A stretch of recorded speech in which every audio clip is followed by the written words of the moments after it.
Cole Mackenzie, étant donné que tu as des tendances particulièrement féminines, nous t'y encouragerons ce matin. Assieds-toi donc chez les filles. Le professeur n'a pas vraiment blessé Cole. Ce qui lui a fait mal, c'est la cruauté de ses camarades. Après le cours, Anne est immédiatement allée le réconforter. Elle savait que Cole s'était toujours senti différent des autres. Il avait aussi compris qu'il était attiré par les garçons. Mais à cette époque, ce genre de sentiment n'était pas accepté. Alors le plus grand rêve de Cole, c'était simplement de vivre comme tout le monde. Mais Anne, elle, voyait les choses autrement. Tu es unique. Je veux pas être unique.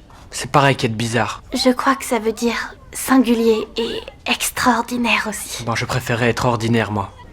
Il m'arrive de ressentir la même chose. Mais je crois que quelqu'un d'ordinaire ne saurait être un brillant artiste. Je le suis pas, mais c'est gentil.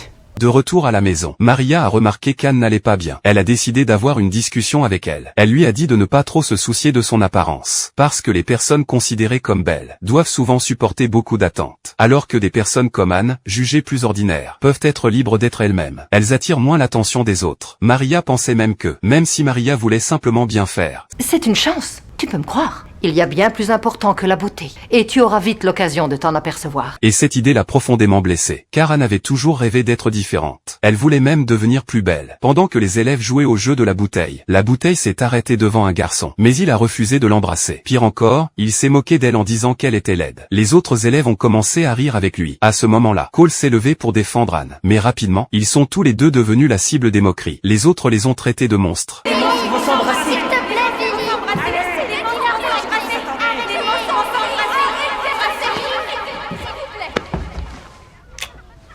Après cet événement, Anne a décidé de ne plus jamais jouer à ce jeu, mais elle continuait à se préoccuper de son apparence. Elle pensait même que, si elle était aussi belle que sa meilleure amie, la vie serait peut-être beaucoup plus facile. Diana, je suis si contente que tu sois exquise. Je n'ai peut-être pas la beauté moi-même, mais c'est mieux d'avoir une amie dévouée qui soit si jolie.